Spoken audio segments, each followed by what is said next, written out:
Доброго дня, друзья! Приветствуем вас на канале Рыболов Копатель. Сегодня вдвоем с Антоном едем. Поступила информация, тут одно поле подстригли. В принципе, там несколько домов было. Поедем сейчас, посмотрим. Как бы под дождь не попасть. У нас в Калининградской области стоит лютая жара. 26-27 градусов. Очень жарко.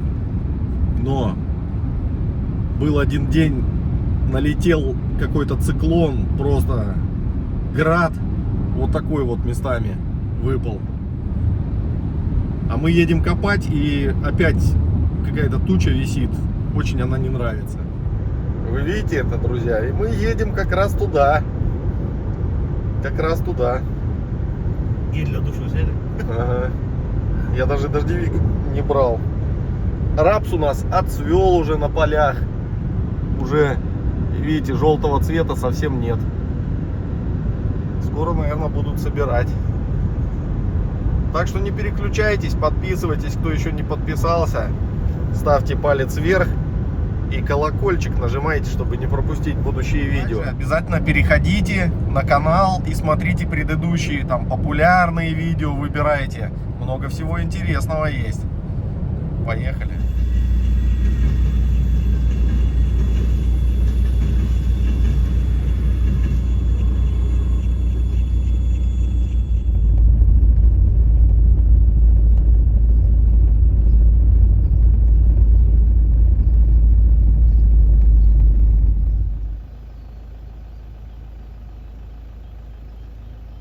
Кто это у нас тут сидит?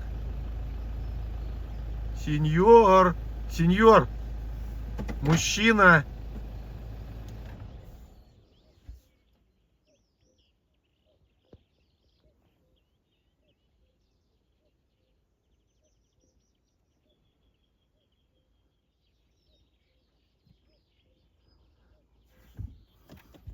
Друзья, обязательно досмотрите это видео до конца, потому что в конце ролика будет интервью с начинающим копателем, с Антоном.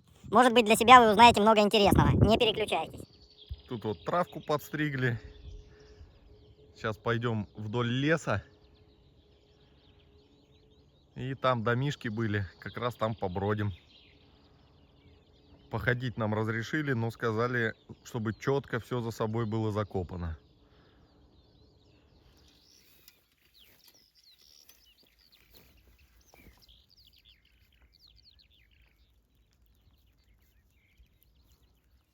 Ну вот, первый сигнал. И значок советский. В ЛКСМ. Как это, Антон? Всемирный, ой, всесоюзный Либерально. съезд молодежи, короче говоря. Такое, да. По-моему, я не знаю.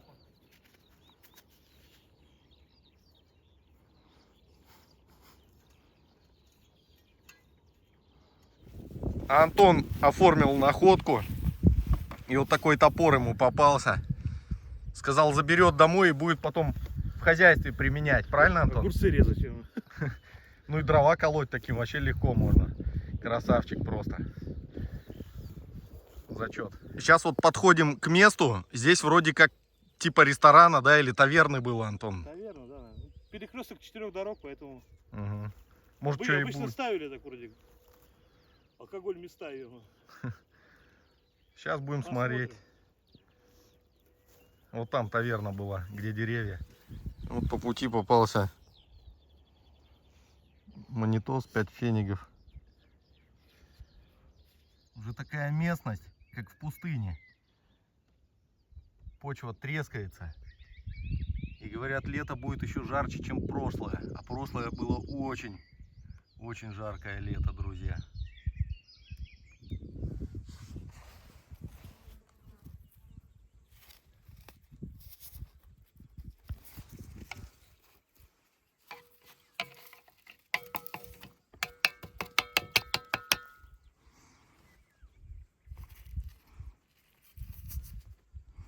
Это конина.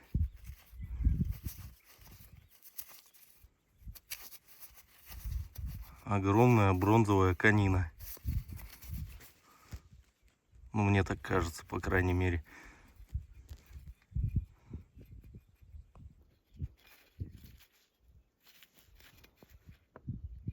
Зачет.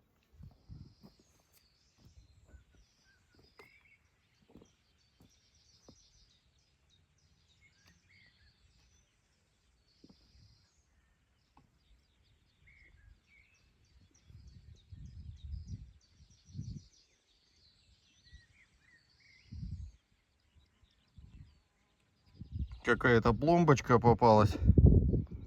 Маленькая такая. Ну там что-то про Восточную Пруссию. Остпруссиан. И какие-то еще названия. Алюминиевое. Что-то пломбировали ей. Я его нашел! Антон кричит, говорит, фонарик откопал. Пойдем смотреть.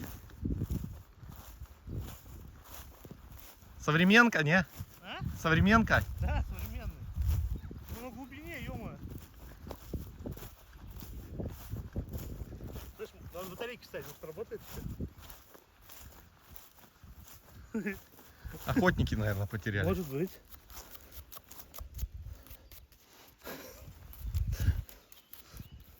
Ты счастлив, нет? Не, Вот тебе и серебро. начинается. Без Стёпы никуда, да? Не, Ну прикольно. а что? Фонарик, блин, хороший, стоит сейчас 10 тысяч рублей, Антон. А то и дороже даже есть.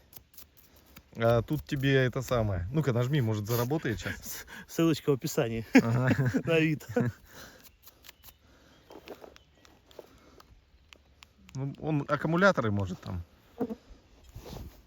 Он очень серьезный, друзья. Там зум даже у него есть. То есть все, приближение, он там внутри. И весит так неплохо, кстати. Ну да, это дорогая вещь, между прочим. Что за фирма, интересно?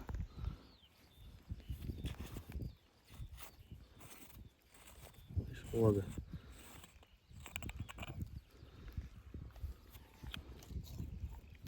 Энерджайзер. Ну-ка, внутрянку покажи. Может еще, хотя контакты там подокислились все. Стекляшка ползет. Уксусница. И вот такой с пробкой бутылек. Что-то такое жирное внутри было. Даже видите, вон. Жирные пятна такие. Разводы из Гамбурга.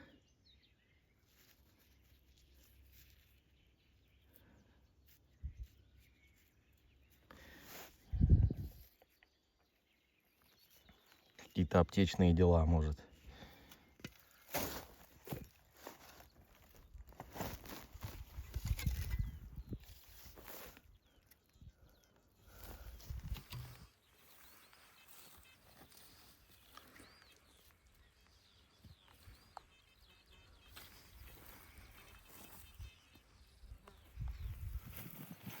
Антон пуговицу вытащил.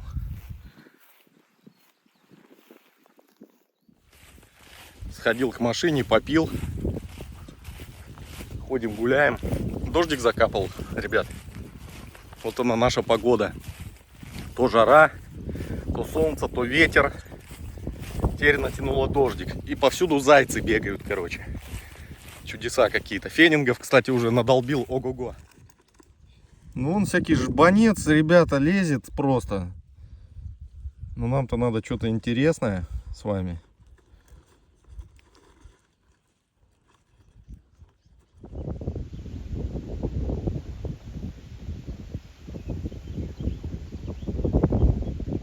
Антон, получается, копает у нас Февраля. с февраля. Сегодня у нас что, май? Это сколько ты, получается, Антон, копаешь? 3 месяца уже. 3 месяца полных, да? Да, да, где-то. Ну, расскажи, вот хотелось такое, не то что интервью, просто ожидание, реальность от копа, вот как у тебя происходило. Что ты вообще решил, почему ты решил заняться копом? Ну, тебя всегда влекло это, как бы, да, насколько? Ну, да, всегда было интересно. Да, тебе при встрече всегда много лет говорил, да, поехали туда, поехали туда. Ну да. Манил тебя. Не, всегда было интересно. видосы смотрел всегда на ютубе, как-то так, дело не доходило, но интересно было всегда, давно, ну, и как бы история, Пруссия, там, наш регион в особенности, ну, всегда было интересно. Мгм. Ну, поехали как-то на места, позвал Пашку Ну, с генералом, как-то раз-два, находки, как бы стало интересно. Начал просто ходить за компанию. Потом помойку одну копали вместе первый раз с Пахой, с пинпоинтером. ну да. Ну, потом Пашка дал прибор свой старый, Bounty Hunter. Да, кстати, Star Pro. ребят, прибор Bounty Hunter Lone Star Pro. Вот часто пишите в комментариях, порекомендуй какой-нибудь прибор, посоветуй что-нибудь. Однозначно. И еще раз хочу вам сказать, это никакая не реклама, это исключительно личный опыт эксплуатации моих товарищей. Я с ним ходил, и генерал ходил, и Антон уже тоже с ним ходил, и находки тоже были. Bounty Hunter Lone Star Pro. Стоит он что-то там, ну, может, сейчас около 20-ки где-то стоит. Работает на одной кроне. Для начинающего копателя, для начального уровня, по мне, нормальный прибор. На первом же копе откопал два значка. Антон, с Bounty Hunter Lone Star Pro, ну, с прибором простеньким у тебя уже были находки, да? Это на первых копах там значки, там что-то монетки какие-то были. Мгм. Стакан непонятный, до сих пор не определили, что. Может, и старинный какой-то, древний там мега, да? Ну, как бы уже с этим прибором уже точно начинаешь понимать, что такое звук, как он различается, какой металл попадается на какой звук. Мгм. Как бы, в принципе, для начинающего в самый раз. То есть первое время прямо, ну, супер прямо. То есть на нем именно хорошо понять весь смысл. Вот учишься на нем, это однозначно хорошо. Очень, и очень, кстати, быстро. Мгм. А сейчас ты с Деусом вторым уже ходишь, Ну, да? сейчас, да, уже приобрел Deus 2. И как вот ты по своим ощущениям, что можешь сказать об этом Ну, приборе? Как сказать-то правильно? Как будто первый раз копал сразу. То есть очень разнообразие сигналов, много частот у него.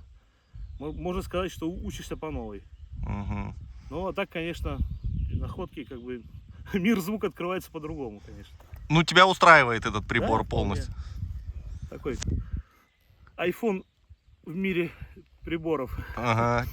Слушай, Антон, а что можешь сказать по поводу находок, вообще по поводу того, ну вот твои ожидания и реальная ситуация по находкам, по местам для копа, по полям, вообще по ситуации? Ну, тут, наверное, надо как сказать, ну, у каждого свое. То есть каждый ждет своего какого-то результата, своих эмоций, там, своих ощущений от всего этого. У меня, ну, я Пашке говорил много раз, у меня больше интерес походить, поездить, просторы. И самое, что мне нравится, я люблю не столько выкапывать находку, процесс, сколько откопать что-то интересное, или когда там Паша находит или генерал. Вот мне нравится процесс поиска. Что это? Информации именно, Интернет, форумы, да, вот это вот. Собираешь информацию, там, бредишь домой, чай нальешь и сидишь там в интернете. Вот это, ну, как по мне вот это больше нравится. То есть процесс узнавания истории, как бы, предмета и там округи, где его нашли. В принципе, как вот было с орденом, который Паша нашел. Всякие таблички попадались вот, с названием поселков маленьких вот недавно. Лично находил пуговицу французскую с городом Лион. Вот тоже было очень интересно там поискать, что это как бы. да? Как оказалось, там франко-прусская война где-то, или крымская даже. Ну да. Не настолько интересны именно сами находки, как материальная ценность, Да, да. сколько тот информационный фон, бэкграунд, как сейчас модно Да, говорить, конечно. который они несут за собой. А для меня однозначно это больше интересно. Ну, у тебя за 3 месяца не отбило желание заниматься? Не, вообще. Только больше интереса. Мгм. Это однозначно. А оно, по сути, ну, оно не может, ну, как я считаю, если сразу не отбило в первой неделе, там, у нас были интересные походы на коп, такие физически очень истощенные, Ну да. как бы, ну, в такие моменты, как бы с Пашей разговариваю, что если как бы не отбило, то уже не отобьет, в принципе, желание. Потому что попадали мы пару раз в походы такие очень тяжелые. Причем нам рекомендовали было, мы там отправлялись, я не знаю, километров 6-7 пешком втроем с Антоном, с генералом. Ну, еще комаров тогда, благо, не было.